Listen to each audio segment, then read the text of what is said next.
Salom do'stlar, kanalga xush kelibsizlar. Bu galgi video rolikda ajoyib bir besplatni programma haqida ko'rsatib bermoqchiman. Agar sizda kompyuteringizda biror bir muammo tug'ilsa, ya'ni bir nechta programmalarda keyin kompyuteringiz ishlashi sekinlab qolsa, albatta siz kompyuterni o'chirib yoqishga majbur bo'lasiz. Men bugun ko'rsatib beradigan programmada siz kompyuteringizni ishlash tezligini juda ham oshirishingiz mumkin. Ushbu programma orqali siz kompyuteringiz sekinlab qolsa ishlashi, ushbu programmadan foydalanib kompyuteringizni ishlash tezligini oshirishingiz mumkin. Ya'ni kompyuteringizni hech qanaqa o'chirib yoqishga to'g'ri kelmaydi. Demak, bugungi ko'rsatib beradigan programmamning nomi MemRedact deb nomlanadi. Ushbu programmani internetdan skachat qilib olishingiz mumkin, besplatni. Ushbu programma silkasini video ostida yozib qoldiraman. Ushbu programma, ya'ni kompyuteringiz 32 va 64 razryadli operativni sistemada bo'lsa, istalganini tanlab foydalanishingiz mumkin. Albatta siz kompyuteringiz operativkasi qanday qilib bilishni xohlashingiz mumkin. Hozirlar ko'rsatib beraman buni. Ya'ni mo'y kompyuterga kirasizda, mo'y kompyuterni svoystva qilasiz. Bu yerdan siz ko'rib turganingizdek tip sistema 32 razryadli operatsion sistema yoki 64 razryadli operatsion sistema bo'lishi mumkin kompyuteringiz. Shunga qarab siz belgilab ishlab foydalanasiz. Hozir buni men ko'rsatib beraman. Bu yerda download degan joyda MemRedact binzip degan nomli birinchisida turganni ustiga bosib skachat qilib olasiz va skachat qilganingizdan keyin uni открыть qilasiz. Открыть qilganingizdan keyin bu yerda ikkita razryadli papka paydo bo'ladi. Agar siz kompyuteringiz 32 lik bo'lsa, 32 likning ichiga kirasiz. Agar sizning kompyuteringiz 64 lik operativni sistema bo'lsa, 64 likning ichiga kirib mana bu programmani uстановка qilasiz. 32 lik bo'lsa, 32 likni uстановка qilasiz. Va uстановка qilganingizdan keyin avtomatik dastur ochiladi. Mana ko'rib turganingizdek. Ya'ni fizический память, mana hozirda kompyuterda ishlab turgan fizический память va virtualniy память va sistemniy cache.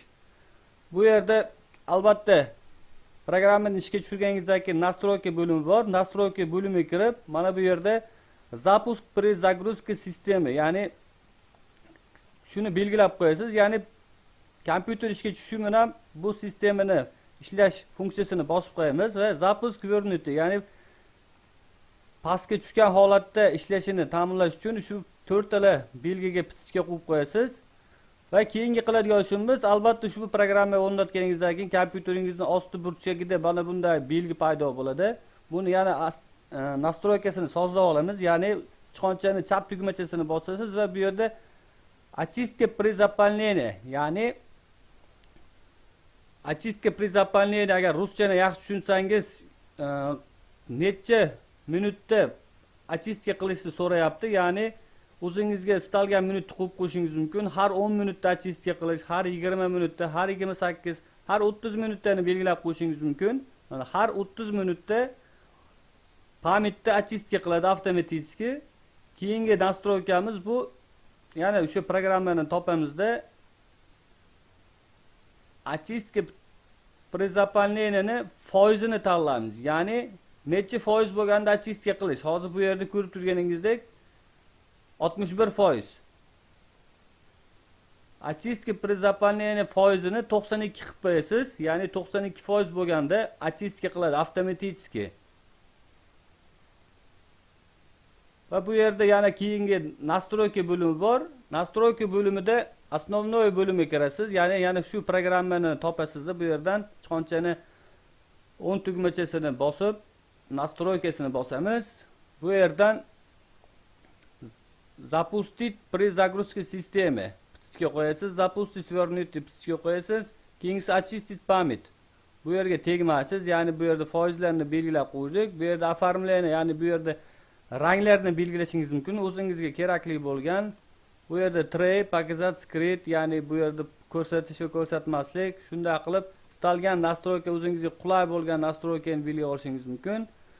Ko'rib turganingizdek, ushbu dastur orqali siz kompyuteringiz ishlash tezligini oshirishingiz mumkin. Ya'ni siz kompyuteringiz ishlash tezligi sekinlab qoldimi, ushbu dastur avtomatik kompyuteringiz ishlash tezligini o'zi nastroykasini amalga oshirib boradi. Sizdan hech qanaqa amal bajarish talab etilmadi. Ya'ni sizning kompyuteringiz ishlash tezligi sekinlashdimi, ushbu programma avtomatik o'zi ishlash tezligini oshirib boradi. Ya'ni siz kompyuterni hech qanaqa o'chirib yoqishingiz shart emas.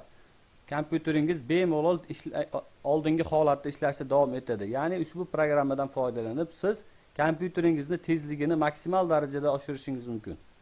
Agar video yoqqan bo'lsa do'stlar, kommentariyada yozib qoldiring va albatta like bosishni unutmang. Kanalda mehmon bo'lsangiz podpisatsiya tugmasini bosishni unutmang do'stlar. Bundan keyingi video rolikda albatta kompyuterning ajoyib sirlari haqida video roliklar chiqarib boraman. Xayr, salomat bo'ling do'stlar.